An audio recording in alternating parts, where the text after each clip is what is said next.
As a firefighter, I have a humble window seat, where I am witness to humanity's sorrow, pain, suffering, and tragedy on a regular basis. Sometimes it can be heartbreaking to observe what some of my fellow human beings are going through. Humanity's suffering. The actual emergency work firefighters perform on scene is task-driven.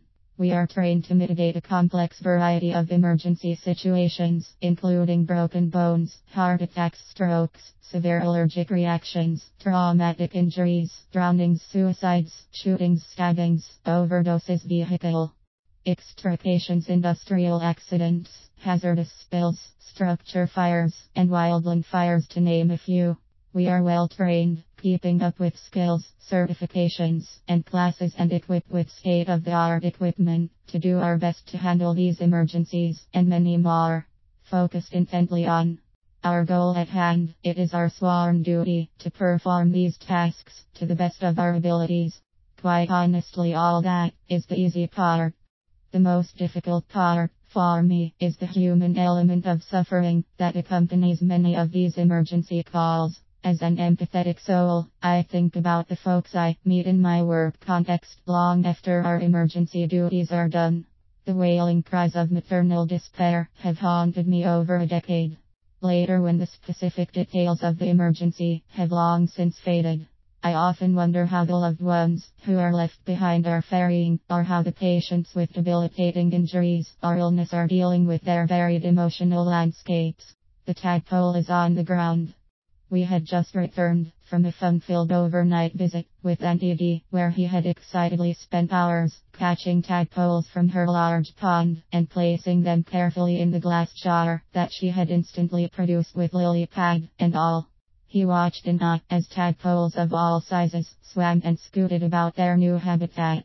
The tadpoles were lovingly transported through the 3-hour drive back home, sitting contentedly in the car's cup holder, air set at just the right temperature for their journey to their soon-to-be new home. Once in a while, the jar got passed back to eager hands, wanting to hold the new pets.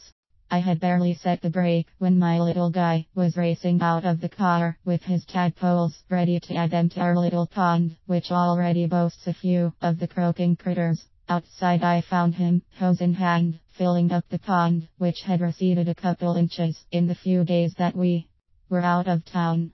He wanted their new home to be perfect.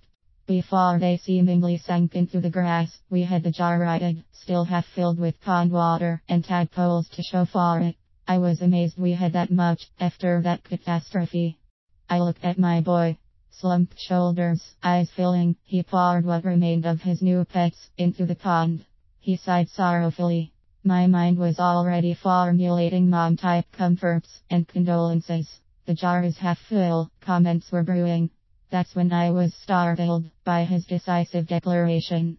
Celebrate my sadness. Now I was the eager one, stumbling behind him, in my curiosity, the student desperate to find out more from the master. What do you mean celebrate your sadness? I held my breath for the wisdom. Well, I think I will eat this SpongeBob gummy candy first. Oh, okay, so here was the 6-year-old I knew. And I could relate to that one, diverting the pain, a common practice for many of us. I tried to form my words, more specifically this time.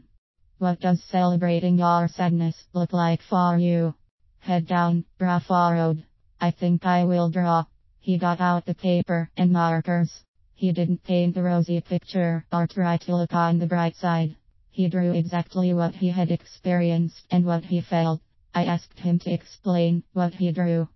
The tadpole is on the ground. I see it. I love the tadpole. Celebrating sadness. I was in awe. Here was my 6-year-old, steeped in real 6-year-old sadness, and he was celebrating it. He was honoring it. Humanity's story, the human experience, has it all. In all of its beauty and its pain and everything in between, it is a fabulously full play we are a part of. And in our lifetimes, we may have the fortune to experience the accompanying full range of our feelings, from the dark to the light.